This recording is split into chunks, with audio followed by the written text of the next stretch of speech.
Chef Khoran and I have a funny story. I literally walk into Mission Taqueria based in Philly while running to lunch to meet one of my best friends from college, the only friend from college, while being in town for Natural Products Expo East. I'm wearing a Quinn t-shirt and he comes up and says, "Quinn makes the best popcorn ever," or something along those lines. And the rest is history. Chef Khoran has a degree from Virginia's Johnson and Wales University of Culinary Arts, was the manager of a bunch of restaurants in Philly, and after an 8-year stint managing the first Apple store in Philly, he decided to jump back into the hospitality industry and pursue his quest to own his own restaurant. He just completed It's Complicated, or something like that, on the Food Network with Tabitha Brown. Chef Khoran is one to watch. Hope you enjoy this week's episode of Kicking It with Christy. Did you bring a beverage of choice? Oh, great. Okay, what are you drinking? It is a oat milk cortado. Oh, those are my favorite. Do you make those? Because I did just pull it. Really bad. But yeah, I'm not a coffee drinker, like at all. How I got into this was the need to put coffee in a place that doesn't really have it. And usually when I do anything, I like dive into it, like full head first, no helmet, shallow water, so I can figure it out. So that, and this time it's coffee. So now I'm learning like just a ton about coffee and the similarities to food and profiles and just like all that stuff. Like I'm getting notes of cinnamon bark and pine trees when they grow in Copenhagen, like, you know, that kind of like conversation around it. I get it now. I understand. I'm not fully there yet. I'm enough to be dangerous, but when I get an aficionado in, where like I'm like learning from them, so which I'm fine with. I'm completely good with. That's super fun. I'm not a big coffee drinker either. I literally just started drinking a little bit of coffee because I've been so tired, and which I feel like it doesn't really help that. Right. But now I love the taste. And my husband's like a huge fanatic about coffee. We took the kids to like this YMCA thing overnight over the weekend. And they had, shit coffee. And I was like, this is fine. Like, I just need to be caffeinated. He was like, I literally can't drink this. And then we went to a coffee shop near our house, Moxie. And I had a sip. And I was like, oh, I get it now. Like, I get why that was so bad. Right. It just tastes like night and day. Yeah. I'm learning that it is for sure it's a quality thing, and also the care when you're making it. So the first time I was introduced to like the training of coffee by a friend he was our rep for the coffee company at the time. The little nuances he was going through of like steaming milk and pulling a shot and the timing made complete sense once he like made a bad one, he made a good one. I'm like, oh, it's like this is a for real thing. This isn't just talk. Because the whole time I'm like, roast and dark and light. I'm like, it's all the same because I don't drink it. So that was a big learn. Did you bring a movie scene or lyrics with you? So in my email signature, I have a lyric that is, I could talk movies all day though. That's why I didn't do movie. I know, me too. I'm the same way. I'm also huge into lyrics. But the one that's in my email signature is one that I've always just like kind of lived by it. And it's a Biggie lyric. It's Notorious B.I.G. And that lyric is, this isn't the whole thing, but in context, it's sky's the limit. Only make moves when your heart's in it. And then he rhymed at the end and says, and live the phrase, sky's the limit. And then he finishes with I love it. Yeah. I'm gonna make you sing that. So I'm pulling it up here. Can you though? Can you make me sing that? Hold on. Yeah, I mean, I don't know if I can make you. I can request. You might be able to. Wait, hold on. Let's see. Oh no, I'm trying to find the lyrics. Oh, for the love. Oh, I know exactly which one you're talking about, though. This is so good. Wait, is this it? Hold on. I don't think you can hear this. I'm playing it through my YouTube. Can you hear that? Mm-mm. Not at all. That was an Airbnb ad. Okay, now it is. I'm trying to find the lyrics. It's so good. Okay. I haven't heard him in a while. So I'm going to make you sing that. Or I'm going to say, please, can you sing the lyrics? Can you find them? If you can't find them, I totally get it. I'm trying to next time. I'm trying to remember just where it is in the song. The lyrics. Shane's gonna kill me as I'm typing I can't remember where it falls in the song. I would have to look it up. You want me to? Well, I'm looking it up. Yeah. I just need the first. I just need like any bar that's close to that one. Here, I'm gonna send you this in the chat. Why am I singing this? Okay, so this is the thing. We're doing this new podcast on YouTube, and we're trying to be like interactive. You know when you listen to podcasts and it's entertaining, but you're like, I wish I could just. Is there more entertainment we could have with some of our guests? Yeah. And so this has been really fun, and it's bringing you guys out of your comfort zone. I'm very comfortable here. If someone asked me to sing, I would be like, hell no. Oh no, I'm on stage and I can perform. Let's go. Okay, great. Yeah, I mean you were a performer, so okay. I'm sending this to you. Did you get it in the chats? Do you have customers now? No. This is gonna be great. I wish I did though, because I'd be all about it. Do you see it? I do see it. Hold on, you want me to do the whole song? No. Just pick your like little piece. Where is this? I'm trying to find it. Yeah, it's so that second to last paragraph. Yeah, I could start to get my daughter's college plan, so she don't need no man. Where is it? Like sky's the limit, and you know that you want to keep on. Is that what it is? No, so second to last paragraph, end of it. End of it. The last 5 lines. Okay. Okay, just roll. You want me to do the whole thing, the whole last 5 lines? Yeah. I mean, do whatever you feel comfortable with. The last line is like he's kind of like talking. It's not a part of the line, but I'll do it. I got no problem with it. Okay. Just we can always edit, but I think this is gonna be good. I'm reading it with you. All right. So am I just going? Yeah.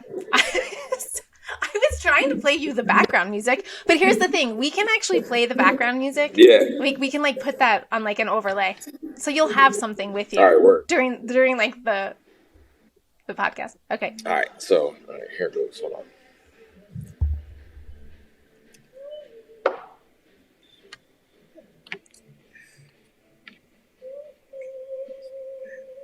Just trying to catch that. I have a song playing in the background. It's just all bad. Yeah, here we go. All right. Put money in my mom's hand. Get my daughter this college plan so she don't need no man. Stay far from timid. Only make moves in your heart's in it. And live to pray sky's the limit. Motherfuckers. See you chumps on top. Yes!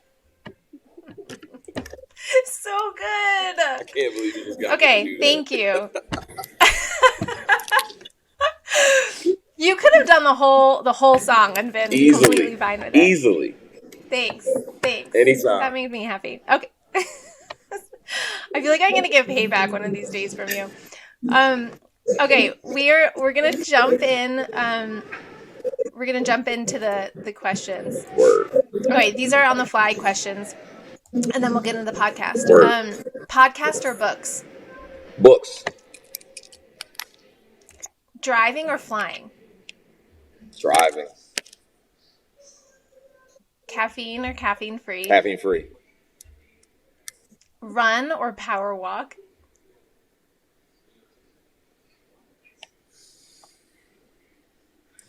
It depends on the distance.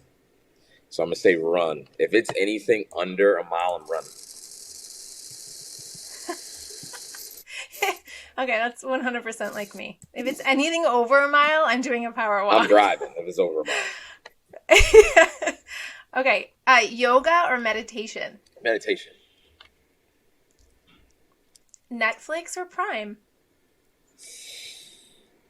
Oh, that's been a recent turn. But I'm a Netflix. I'm going to go Netflix. Okay. What's your spirit animal? Lion. Harry Potter or Lord of the Rings? I've never seen either. Someone said neither. Someone said... So I've never seen either. However, I've seen like small blips of both. And it looks like I'm a Harry Potter fan. Okay. How old are your kids again? 10, 6, 2, February. Okay. That's right. Your 10-year-old and your 6-year... Well, your 6-year-old might be scared of the movies, but because mine is, but your 10-year-old might love it. Okay. That's one thing I want to actually do is start. They've started without me, but I do want to kick it off again. I think they'll love both of them, to be honest. They already like Harry Potter. No, but, for sure. Yeah. So good. Okay. Operator or visionary? Oh.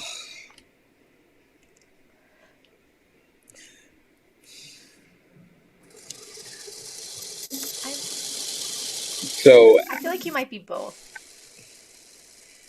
I like to give percentages to things. So in this instance, I have to. And it would be 51% operator, 49 visionary. Okay, that's fair. That's a good combo. Like, I'd want you on my team.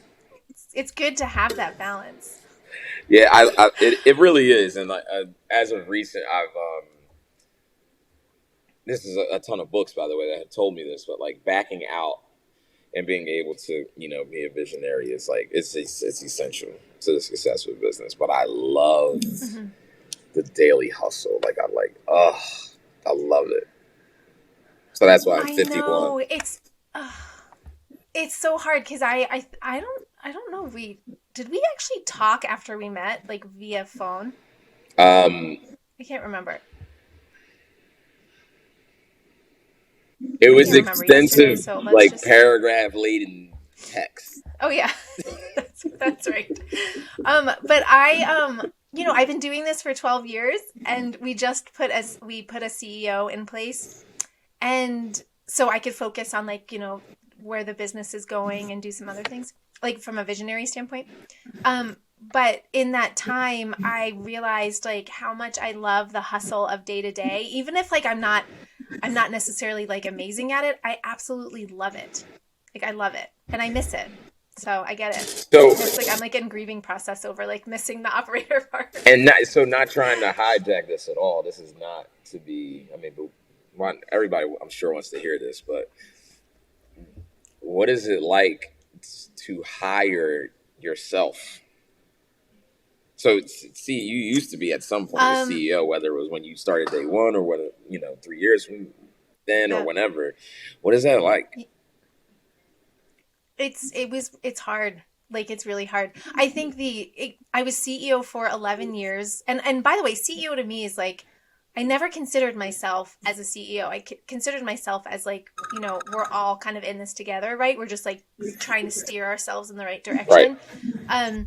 I was more of a visionary, but as a founder, you're an operator because you have to be, right? You have to do everything.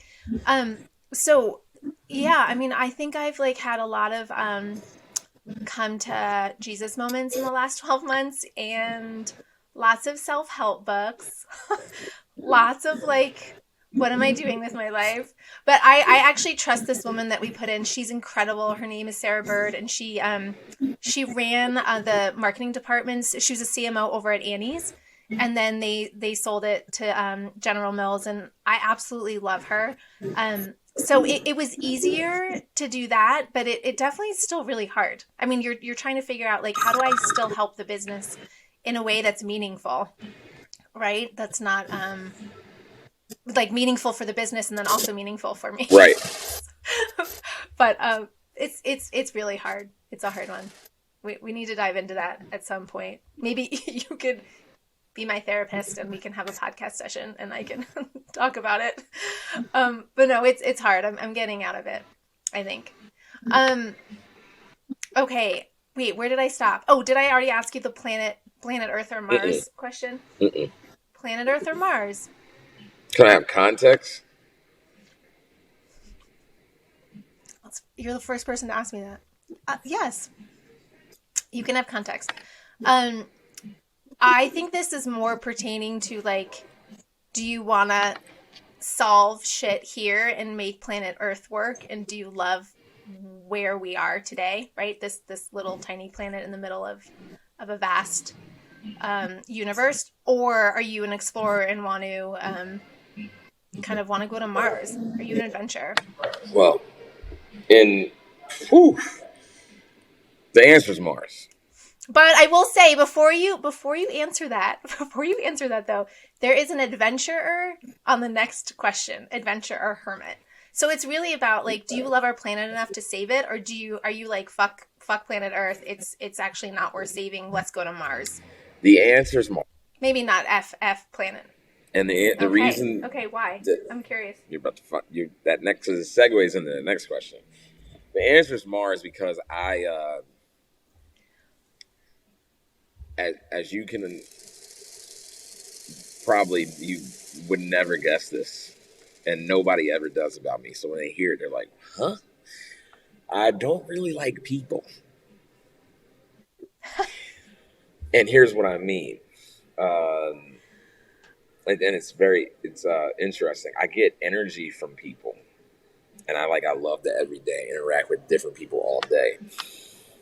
And when I'm out of work, quote unquote, and I don't have to anymore, it's like, yo, lock me in a room and I'm good to be just off with my feet up. And, like, I'm probably doing work with my feet up, but I don't like going to concerts. But if I'm in a box, I can go to a concert. If that makes sense. Like I 100% makes sense. Like, absolutely. So with the whole... So my husband's a massive introvert, but he lives an extroverted life. Like you have to be on all the time. And me, for example, like, we have to be on all the time. But if someone asks me what I'm doing on the weekend, I'm like, no, I'm literally, like, reading a book with my kids and staring at a wall. It's like sensory overload. Right. So I get it. So, like, I can, like, events and going out and having to appear, and that's all, I have to do it. And I like it, like, that much. Like, there is something I like about it. But for the most part, send me to Mars. Send me to Mars as soon as I'm done with all that. And I got no problem with that. But people, I don't know. I like people, but I don't. It's hard to... I hear you. It's tough. I think a lot of people listening would resonate with that. For sure. You get energy from it, but then it can become too much, right? Yeah. And you feel like you're living something else, because all you want to do is, like, crawl into a ball and sit at home and work with no one around you. Exactly, yeah. I get it. Okay, so adventure or hermit? I think I know this one. But why can't I adventure on my own? You totally can. And actually, that's a really good point to this question. Damn it. I'll have to reword this. You can be in a hermit adventurer. I view hermits as, like, not wanting to leave their house entirely. But you're right. I am a hermit and I love to explore. Right. And that's me. That's me. I'm the hermit. I'm on Mars by myself, and I'm cool with that. But you're also an adventurer because you're on Mars. So, got it. Okay. Thank you. Thinker or doer?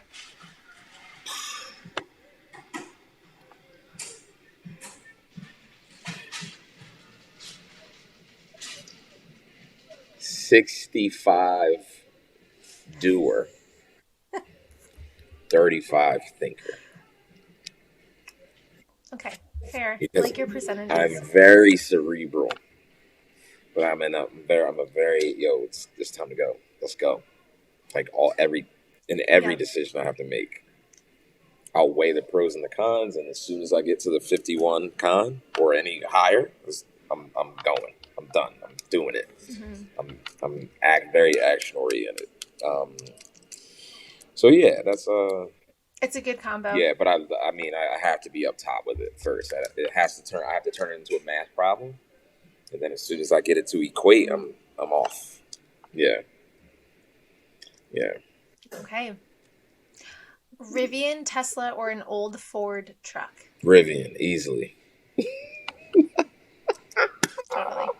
100%. So a buddy of mine just got Sushi, one, and it is like... Yeah. Oh, did he? Oh. What color did he get? It's that, like...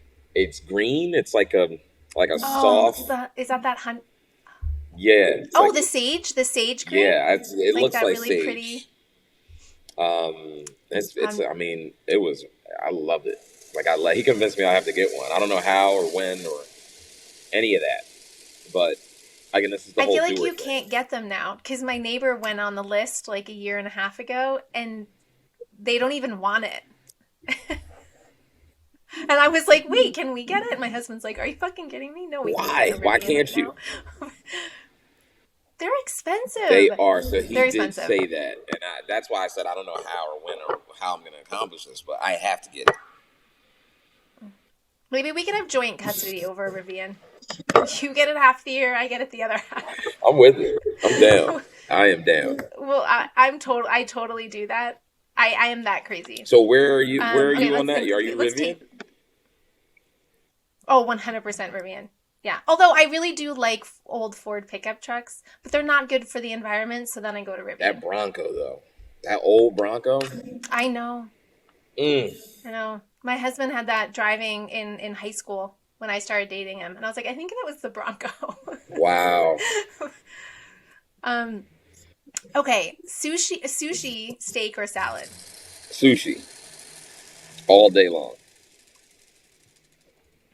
Wait, you eat fish then? Yep. Okay, yeah. That's right. Okay, morning bird or night owl? Both. That's 50-50. So I like my 50-50. My auto up is like 5:30. Sometimes like slightly early. I don't set alarms, which is at this point is like weird. But auto up is 5:30, and I'll leave your internal clock. It's wild. You're yeah. It's crazy. What time do you go to sleep? It's usually like 1. I don't know how. I used to do that when the kids were really little and I was flat out just, like rushing home from work and then having dinner with them and then putting them to bed and then working from like 8 until like, 1 or 2 or 3, which is, it sounds like you're in it.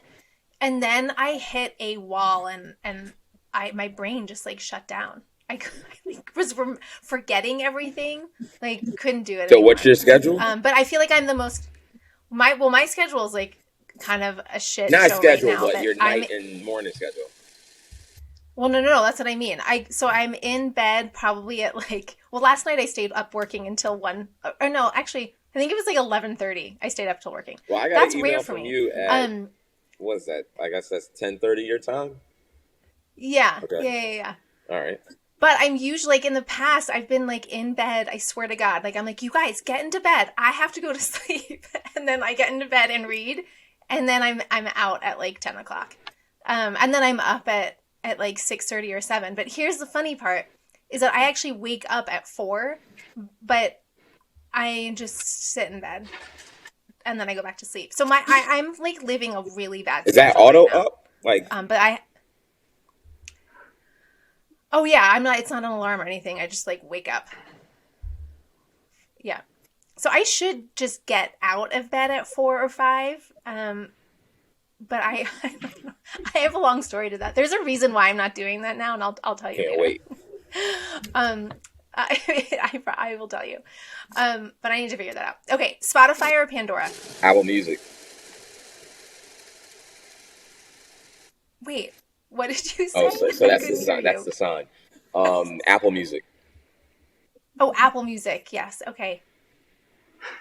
Does Apple Music do do The they, wrap because up, I never, they yeah. do. Like, do they They do all caught that? on, but Okay, that maybe was I two should years try it. ago. They caught on. Spotify's, I guess, been doing it for a Okay. while. But theirs has gotten Yep. better every time they've done it. It's still not Spotify, and I use Spotify at my restaurant, so I get the best of both Hmm. worlds, which is kind of dope. But yeah, Apple Music, no question. Totally. That's funny. My husband got me hooked on Spotify because I would spend so much money on downloading music because I want it in my phone. I have like fear of like not being able to listen to my favorite song at a given time. And then LimeWire it user, was like getting out of hand. I can tell. Used to use LimeWire. Totally. So it was a problem. But now I think Spotify works. But you do have fear of like not being able to listen to something. Do you? And yeah, I do. It's really strange. Okay. Like if I'm on an airplane or like wherever, like I like need to hear my favorite And you have songs. an iPhone. I'm very superstitious. I do. Apple Music Yeah. allows you to download locally to your phone. That way you can listen on the plane. Just saying. Okay. I might have to give that a go And again. it's not a purchase. You just I'm hit the not very plus tech sign. savvy. It comes in, and you're good. You got it. Okay, ninja or warrior? 10% ninja. Oh. Okay. Introvert or extrovert? I'm just...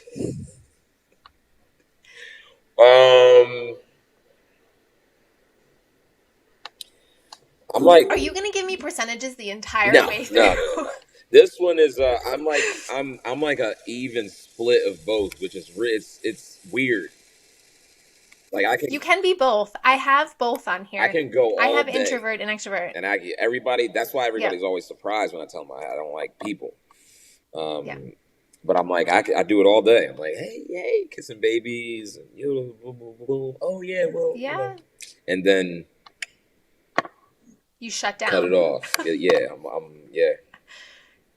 There's a book on this, actually. It's on my list to read because I think I'm the same way. Like very extroverted, but also like very much an introvert. What's called? Okay. Snow. I forget. I'll Slack you or text you or I forget what it's called, but it's on my list. Snow or rain?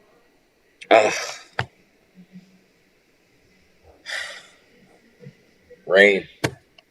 And that's close. Class. Really? It's close, but yeah, rain. Okay. I like rain. Classical or rock? You like rain? I do. Well, I feel like if you live in Philly, you kind of have to like rain. Yeah. I love the snow, Right. but I like rain more. Classical all day. All day. Me too. The known or into the unknown? Unknown. Okay. Like Great. 110 unknown. Thank you for the final percentage there. Okay.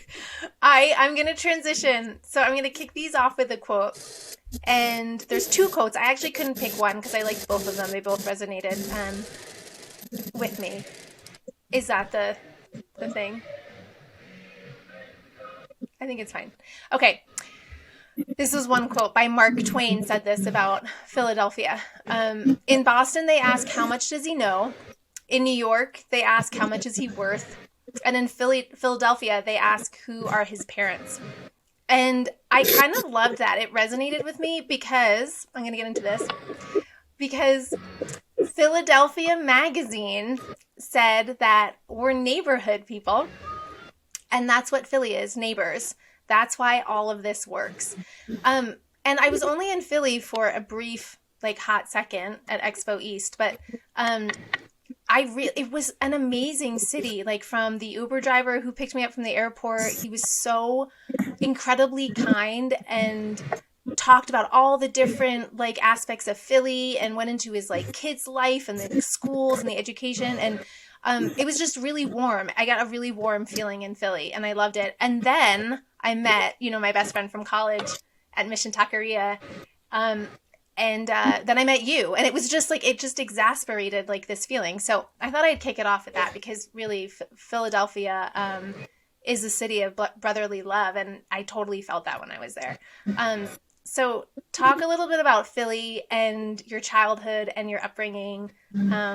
I want to dive in. Word. So Philly gets a bad rep, notably for notably for its sports fans, and like I would say in current day, it's like crime, whatever. That's it. That brotherly love thing is like 70s and 80s, which Yeah. I tend to disagree with. My wife would probably counter my argument. She's from the Midwest, and like their nice is different. It's a different nice. No, totally. It is a different nice, actually. I'm from the East Coast, so Philly's like, oh, this is great. Like, you know, but like if you grew up in the Midwest, you think everyone on the East Coast are like, yeah, they're Satan. Like total, like 100%, like devil reincarnated. Right. So I get what she's saying entirely. So I mean, my experiences, and I'm Philly through and through. But I'm from a very diverse background. Diverse meaning like where I grew up and how I grew up. So my first 10 years are in Philly. My teenage years are in Jersey, which Jersey to Philly is like, you can liken that to like, it's a good comparison you might know would be, but you're from the East Coast, but for the listeners or the viewers, it would be Chicago to like the suburbs of Chicago, which are, 25 to 35 to 45 minutes away. So you got city and like kind of suburbs. Like Jersey's like South Jersey's a suburb of Philly. So I got both. Like it was shell shock when I went from Philly to Jersey, but it definitely formed how I'm able to be like this. I can go from top to bottom all day and be fine. But it definitely showed me how to be I would say a better person for sure. And I mean, people to people interaction. My dad's an entrepreneur. So I got a lot of my like interpersonal savvy from him. And they're both from Philly. What did he do? What was his? So what did he my start? dad, he is a lawyer. Essentially, he's owned several law firms. It's personal injury, or usually liability. Let me not say personal injury, but usually liability law. So he's very pragmatic, great negotiator. But how everybody loves him and how his personality is, and that's definitely where mine comes from. Because I just watched that growing up. It was all I saw. It's like, damn, how did he swallow up a room like this? They're all like, all right. So that's where I got it from. You're like, quickly learn. Yeah, it's crazy how your upbringing like forms who you are as a person, or molds it, right? Because personalities are very dominant. So my personality is what it is, but I'm sure it was molded from what I saw growing up. Anyway, so always saw my mom cooking.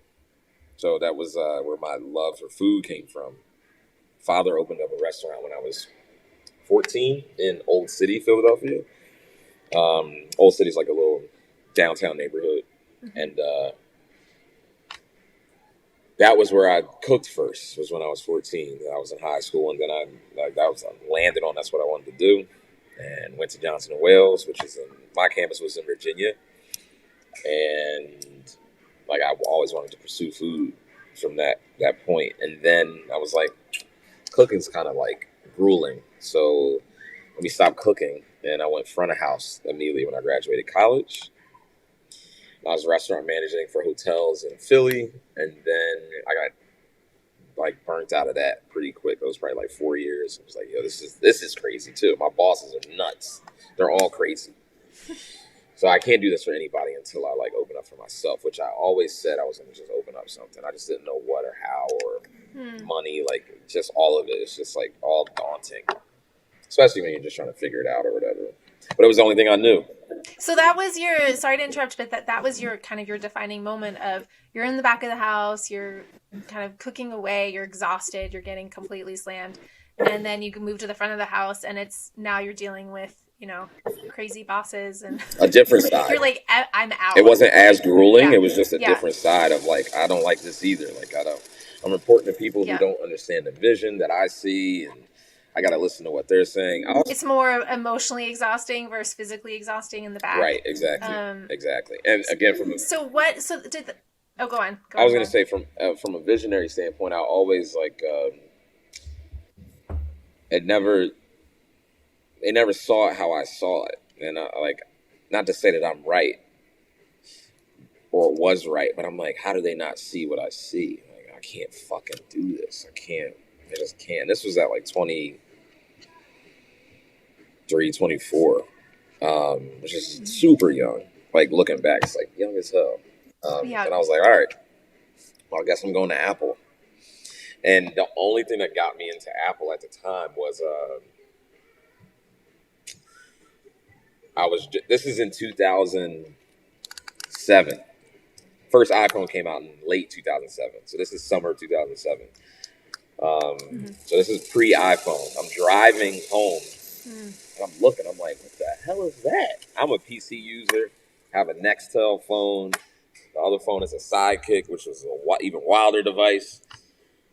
And I'm like, all right, I'm pulling here. And I went in and I'm like, why is everything stainless? And why are they so nice? And like, it was a different like retail perspective. And I was in the business of retail. It's just I was selling food.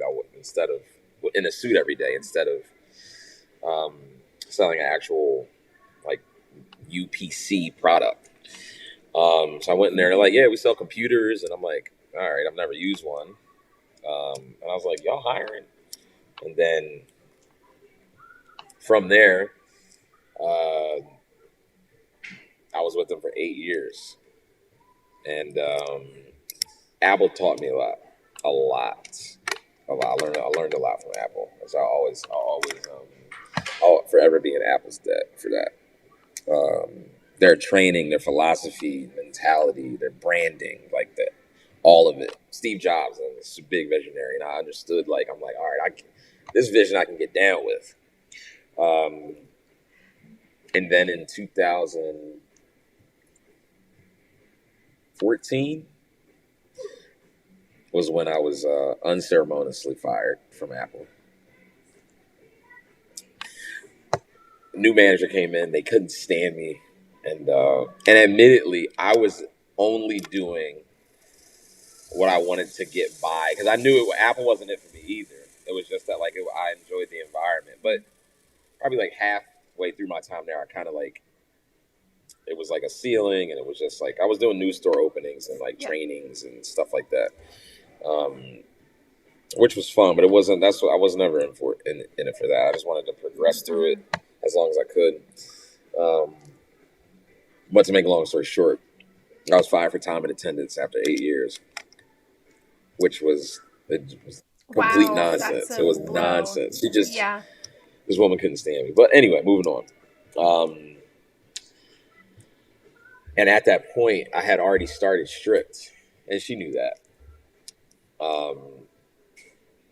So then I was like, all right, well, I guess this is my propellant to get me to start Stripp'd. And then a year later, I opened Stripp'd. So tell the viewers and listeners what Stripp'd is. Great question. Because if they don't know, that could signal something that you don't want them to keep going with. Right. So and also just to back up really fast. So you're at Apple. You're there for 8 years. You're extremely loyal. You're learning so much. But you still are like, you're having this need to start this restaurant, like from an early age, growing up in it.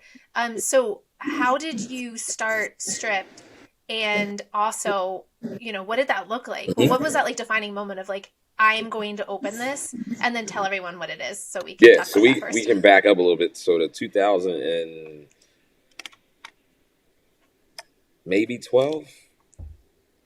Yeah, I think it was 2012. First trip to LA in 2012. And when I went out there, I'm like, this is like Mars. This is a whole other planet out here. Like, what is happening? Time is off. No other like what I was enamored by a lot when I went to LA. But we have friends that lived out there who now live in Evergreen. Oh, I love Evergreen. Yeah. I just was actually, when I couldn't fall asleep the other day, I was browsing houses there, which was like Wow. so ridiculous. But I love Evergreen. You'll need to hook me up with your friends so I can Absolutely go meet them. Absolutely. We're coming out there at some point. I don't know when. Probably early next year. But we'll figure that out. But they're great. Okay, yeah. Matt and Mary Beth. She's like one of the probably most notable yoga teachers in the country. I'm not just saying that. That's not my opinion. This is like cover of Yoga Mag and her like. And then Matt is he's basically. He's like a marketing savant, but he used to work at Vital Proteins. That company, if you know that company. Yeah. Yep. Very well. And after they sold, he is now at Beekeepers Natural. If you know that company. Yep, I do. That's super cool. So he's there trying to get them, just progressing the company. But anyway, so we were visiting them in LA, and as when I went out, we're touring the streets and whatever, and we went into this place that had cold pressed juice on the menu, and I'm like, "What is cold pressed juice?" And mind you, this is 2012, so like this is way before the trend of cold pressed juice was a thing. It barely was on the East Coast at this point. It might have been in New York in like 2 stores, but it was nowhere near Philly. Philly's usually a late adopter to like new things like this, but once they latch on to something, they like latch on heavy. So me as a chef and also just like food guy, I'm like, I don't even know what this is. I've never even heard of it. And I'm also a lifelong vegetarian, which we didn't touch, but I'll touch on. Well, don't worry, that's like highlighted in pink over All here. right, So we'll touch on that. But so I'm holding this bottle, and I'm like, yo, why is this a 16 ounce $12? I'm like, LA is wild. But of course you're there, so I'm like, oh, let me buy this, right? So I buy it, and I drink it, and immediately I'm like, yo, I get it. Just for the first sip, I got it. So then I had to start researching, like, why this costs that much. And the machinery and the nutrient density and shelf life. So I had an epiphany there. I'm like, yo, I've never heard of this. It's not in Philly. This is it.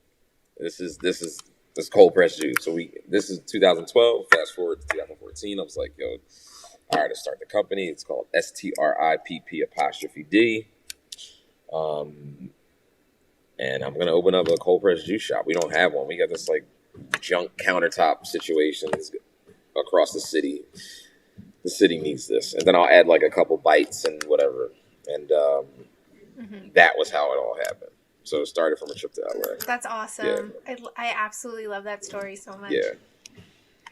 So how did you make that happen though? I mean, starting anything is difficult, especially when you're working full time, and then of course it's hard. Like a little bit about that really fast, and then I want to talk about Guardhouse, which you're currently sitting in, right? Right. So okay. The first thing again that was daunting, and why the reason I landed on Stripp'd was to open up a full situation, which is any chef is always like, all right, fine dining and nighttime service and liquor license and yada, yada, yada, which liquor in Philadelphia is not an easy thing to do. And I'm talking sheer money wise. Our liquor licenses right now are probably about $220,000, $230,000 just for the license. And once you have, that's crazy. Oh, it's nuts. It's crazy. It's insane. Whereas you could go to Delaware, liquor license is like $1. So and I don't know what it looks like in other cities and states, but it's difficult to do here. So like given all those things, and then finding that money is like it's difficult. And to be completely honest, if we're being real, it's one thing I've realized. It's way more difficult when you're either a person of color or a woman or any other things that have you not be a white male. Honestly. Yeah. No, I mean, it's so true. And we have these conversations all the time. And 100% this podcast is about keeping it real. It is very hard. Like, you have a dream and a vision, and it's like you have to sell your soul and try and convince these people what you see. Right. It's exhausting. Right. Yeah. So that was how I got the Strip. I was like, all right, the price of entry here is probably going to be like way less than $1 million project. All right, so what is it? So the journey was, all right, I got to start the company, at least secure the name. So start an LLC, and I was like, all right, now what? I need a cold press juice machine. I'm like, oh. Start researching it, and I'm like, oh my gosh, I got to spend $3,000 for this thing. So saved up and help from mom and dad, and I got that guy, and now I have it in my house, and then I start recipe testing, and I'm like, all right, I need glass bottles. Can't use plastic. Why would I do that? All right, now I want to screen print them too. I can't put stickers on it. That's going to look crazy. Yeah. Branding's got to be right. And this is Apple at this point. Yep. So I found this company. So you're obsessing entirely over the details, which you should be, right? It all matters. So I found this Canadian company that screen prints these glass milk bottles, roughly $1 a piece. Their minimum, I think, was like 2,200 bottles. Now you have the freight, which freight getting it here was crazy because they come in on pallets. I got nowhere to put this stuff. So I'm like, yo, Mom, I need to put like 3,000 bottles in your garage. Can I do that? And they're on like 4 pallets. So it gets delivered in the winter. Maybe it was crazy. So now I'm already at like $8,000, at least, probably more. I haven't even done anything yet, really. But I'm like trying it. Now I'm doing pop-ups at like Lululemon. My wife worked for Lululemon at the time. I'm doing pop-ups at yoga studios. So we're like really entrenched in like the yoga, fitness, retail community. Everybody's loving it. They're loving what we're doing. It's like loving it. So I'm like, all right, I got to figure out. Well, then I was done at Apple. So I'm like, now I really got to find somewhere to go. Talk to my dad. I'm like, yo, I don't even know where to start looking. He's like, all right, just start looking. So I start looking without $1 in my pocket. So then I start to learn like what leases look like and rent and yada, building out of space. To make a long story short, I figure out that my number's probably like $80,000 to $100,000. So I was like, oh, how am I going to find this money? And I called friends. And I was like, yo, what y'all want? I'll do anything because they're friends and not like, I know you. Yeah. And then we figured that out, and then I got open, and then that was the start. Yeah. That's so awesome. I feel like when the universe wants you to move in a certain direction, it just makes it happen for you, even though it doesn't look pretty at times. It kind of just happens. So what did you learn from this, and then how did this kind of evolve into like your next thing, which was Guardhouse? And then I really want to talk about you growing up as a vegetarian because I have so many questions there, so I don't know where we want to start with that. But all right, so what's the first question? like, did your siblings? Well, my questions are. Well, let's just dive into the vegetarian thing. So, did were your parents vegetarian? You haven't had meat, only fish. You've never had meat. So it's so fascinating to me because I've been vegetarian, I've been vegan. Like, my husband's vegetarian for 7 years. I grew up eating chicken like every night. And so I love your family for that. It's so hard to do with like everything, coming at you. Yeah. So I kind of wanted to like pick that apart for a second. Word. So my mom and dad, my dad landed on, as he says, at first he didn't eat any fish or anything. I don't know even how he got it. It was some like purist, like back to your roots, like some Like kind of, Buddha kind of yeah, I don't know, like, yeah, something like okay. that. And then my mom got him to eat seafood, which she said was a struggle.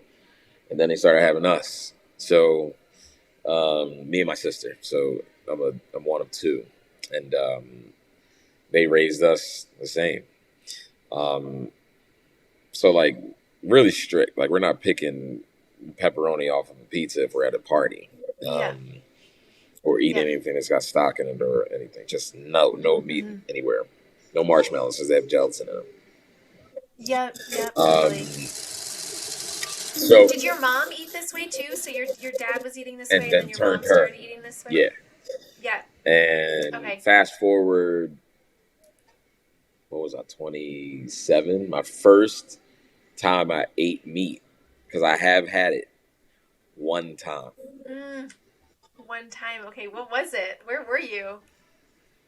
Who You made you ready? do it? No, nobody. You How did ready for that this? You happen? ready? Yeah, I am ready. Yeah. So, this was a young, drunken strip club night. I'm with like Oh, 4 other homies. We all ordered bottles. It was a wild night. And kids, cover your ears. Cover. No one's listening to this, but yours. Go on. And again, eons ago. This is a while ago. Yeah, yeah. You have kids. You have kids. You're married. You're good. So wait. So what? Chicken wings. What did you?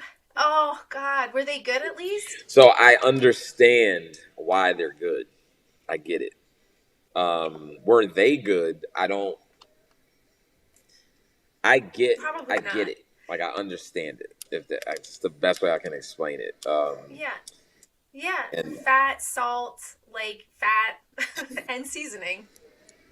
but other than that instance, which I barely even remember, I've never had it. And I cook it all the time. Yeah, I was gonna say I just watched your turkey video Right. a couple of days ago. It looked amazing. Does your wife eat meat, or is she a So pescatarian when we or met, vegetarian? she was pescatarian, so it was easy. Okay. That was easy. And now again, we have 3 kids. They've never eaten meat. So we I cook it all the time, and like I play with it all the time. I actually love preparing it. I love it.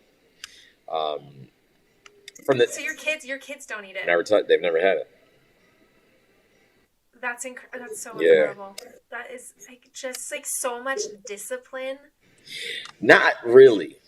If you've never swam before, You're right. and that's You don't know different, what right? You you're have to missing. learn that. You don't have to learn to Yeah. eat meat, but Yeah. you got to get over the Yeah. damn, am I jumping in this water? Am I going to die? Or like, ooh, it's not appealing for me to Yeah, jump in no. this water.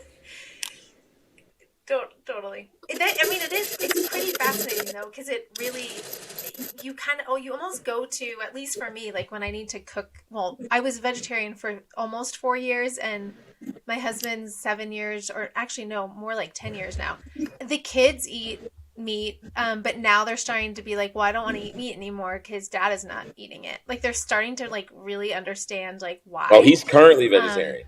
But yeah, he's been vegetarian for 10 years. He eats fish, but he doesn't eat anything else. Pescatarian. And then pescatarian. And then I went back and started eating chicken like 6 weeks ago for reasons why I won't get into.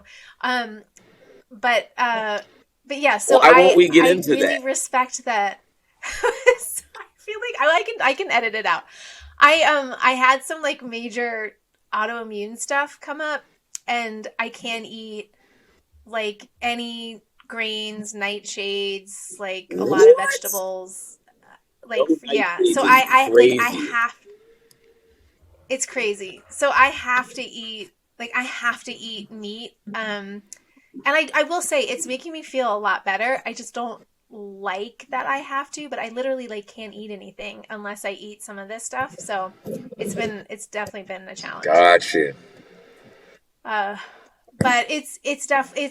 I understand why, like if you're eating meat and you're eating all this other shit, I can understand how that could be like really detrimental to your health. But if you're only eating like fruits and vegetables and a little bit of meat, like I think there is some side to that. Like I feel so much better. I don't know what it is, like minerals, like I'm not sure what I wasn't getting, but So why can't you it just is kind eat of fascinating. But seafood? yeah, if I can eat seafood, but what I've realized is that it actually really bothers me. Like salmon, cod, like I love sushi. Like I love sushi so much. Yeah. Um Interesting. so it's really interesting. So I can eat, it's not like I'm going out and eating like a bunch of hamburgers, right? It's like pasture heirloom raised chicken and like that have names, right? And like I don't even really like lamb or brisket. I think I had brisket the other day and it was weird to me. But yeah, so I'm dipping my toe into it. But I will say if I didn't eat meat, like I probably like I wouldn't, and I'm not allowed to eat nuts, like no nuts, no sugar, no like anything. What? So I'd waste away. I would waste away. But I will say I think it's like for me it's about where that meat is coming from and how it was treated and that we're not mass creating it. It's like that not, it's not like Purdue or anything, right? I think we need to really change that landscape entirely. And there's some really cool companies doing that. But anyway, okay, so sorry. I know we're running up on time. Damn it. I have like so many Come on, questions for let's you. go. Okay, so Guardhouse. Tell me about Guardhouse. What are you trying to do? What are you most excited about with this new restaurant? So Guardhouse is an all-day cafe, which is like that's how I eat throughout the day. So this is like my like mecca. Um,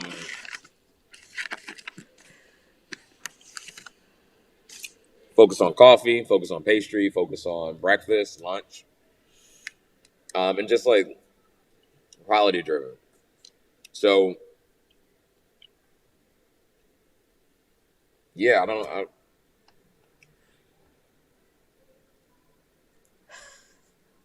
don't know. This is like my dream spot. And even though it's not like a grandiose 100-seat restaurant that's pumping out numbers, this is bucket list for me. Um, we're in Philly, but we're in the Bridesburg section of Philly, which is north. Um, and yeah, it's like this is like I love this. This is like the You're regulars like that come. in where you're supposed to be. Yeah. Oh yeah. Yeah. I would do this 10 times over. That's so awesome. Yeah. So bucket list, that's on your bucket list, but you were just on the Food Network show with I think Tabitha Brown, and it's Right. complicated, which like I had to say a Yeah. thousand times before I actually said it on here. Um, how did you get into that, and how is that challenging you in different ways as you grow in this industry? Can I have context on challenging you? Yeah. So I think any experience that I've had in the last 12 years, um, any interesting experience, some of it has been on TV, some of it has been, like calling 200 investors and beg for millions of dollars, right? So it's like all of these things, whether it's like forcing you in front of a camera or it's forcing you to make these hard calls, um, they're all challenge you in some regard, whether you know it or not at that time. Hmm. It's always applicable to your next step and your next adventure. Right. So how did that particular event, like how is that challenging you? And then there's some really cool things that happen from it. So I want to Yeah. talk about it. So that was so this year. If we're in what month are we in? If we're in December, uh, probably around like last December, January. I don't know. I was putting out content, which there's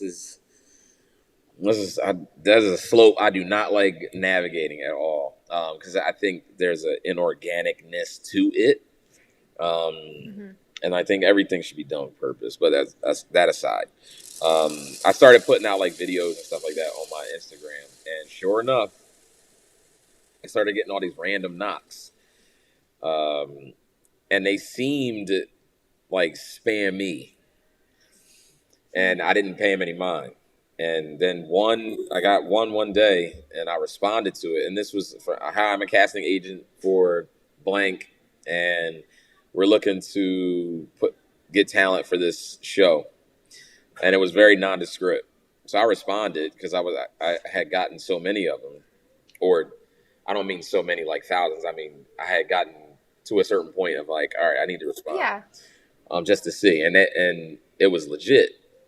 So that led to an interview with the head of the casting company, and then they liked me. And this is still not ambiguous at this point. I have no idea what I'm even interviewing for.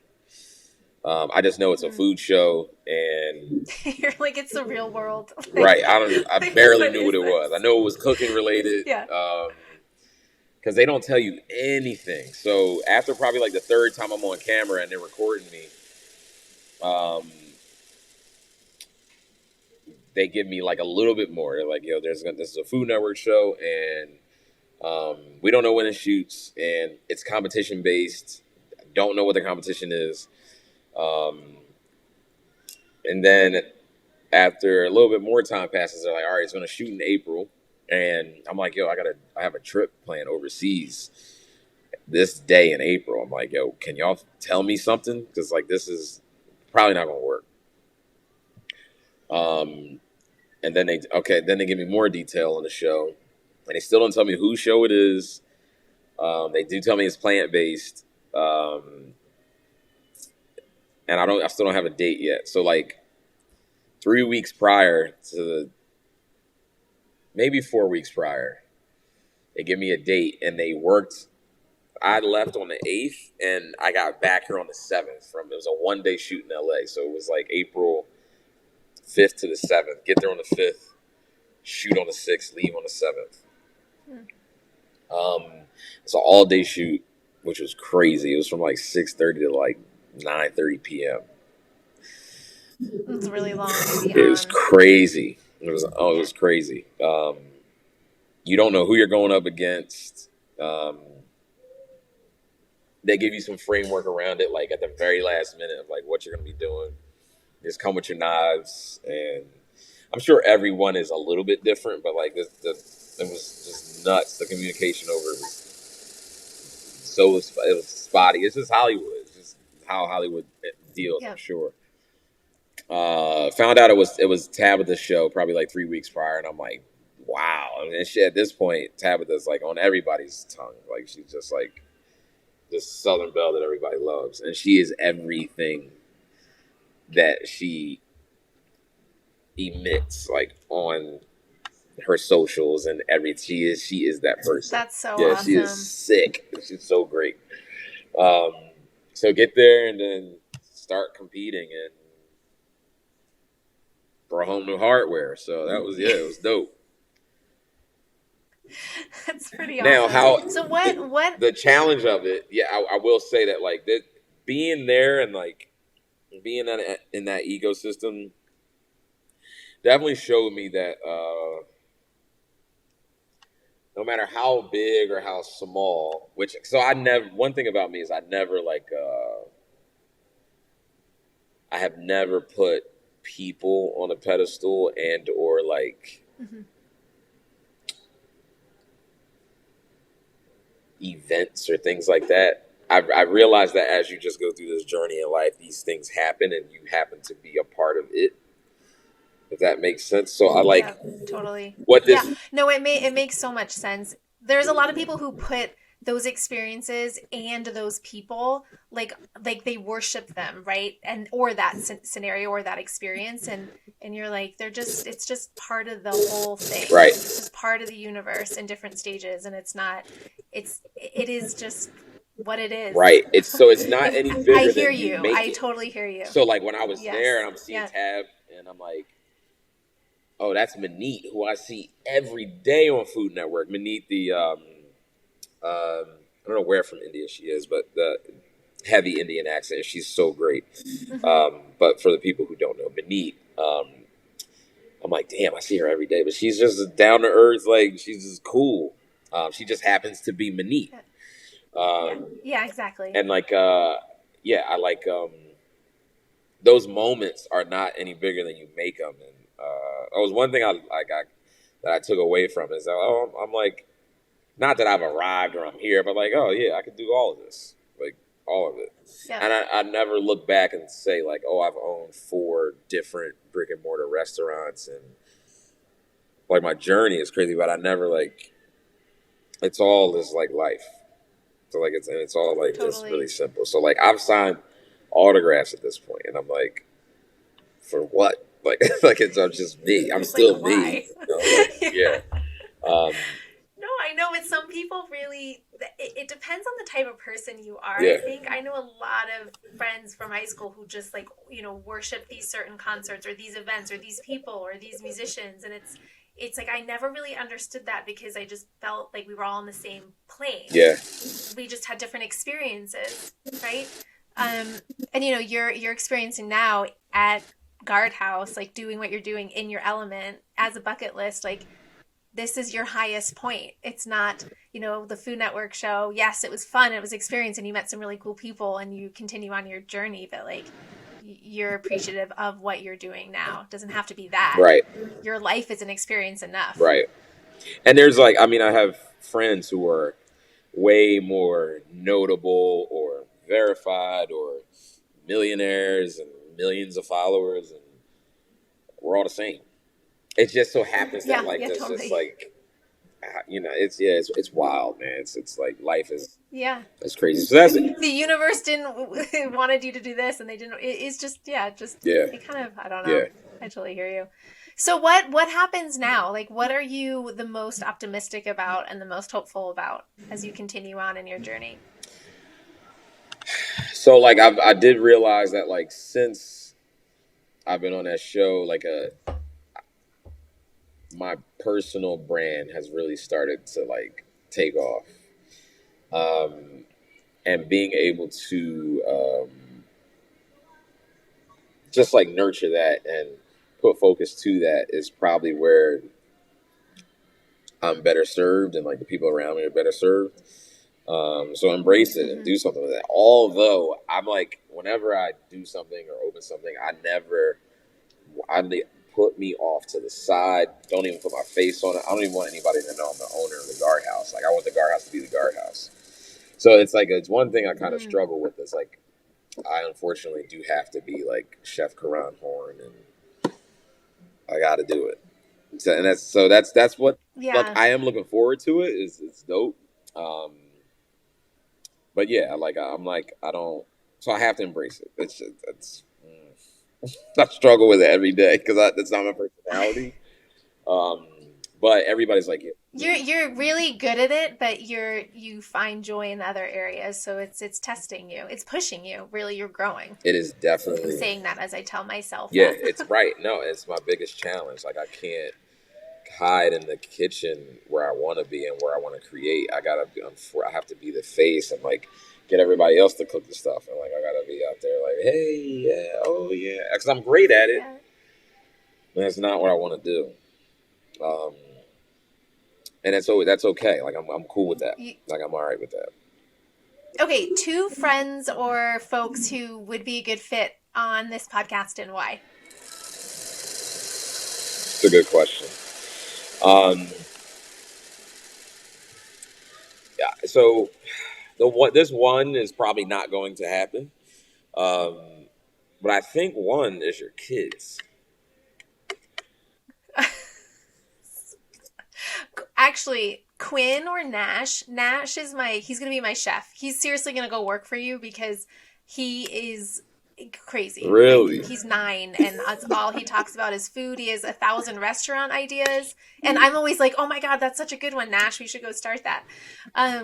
But I should have him on. But Quinn's really funny. He's super sarcastic. Doesn't understand why we do what we do, why we beat ourselves to a bloody pulp every day starting our businesses. But okay, that's a good one. I will think about it. That would be great. It would be great. Now maybe you as mom wouldn't be the great host. It might need to be somebody else, but I think that dynamic of just like learning about company, your name's the company that's on shelves, like all that would be so fun. So fun. You know it would. That would be You fun. know it It would. would be fun. Okay, you're right. That's a good one. I should have him on. I need to have my husband on because he has his own company, and the two of us, like, just it would just be really funny. I gotta have him on this. Um, I don't know, maybe over like cocktails or something. Um, the other one is my buddy Matt, who I told you about, who lives in Evergreen.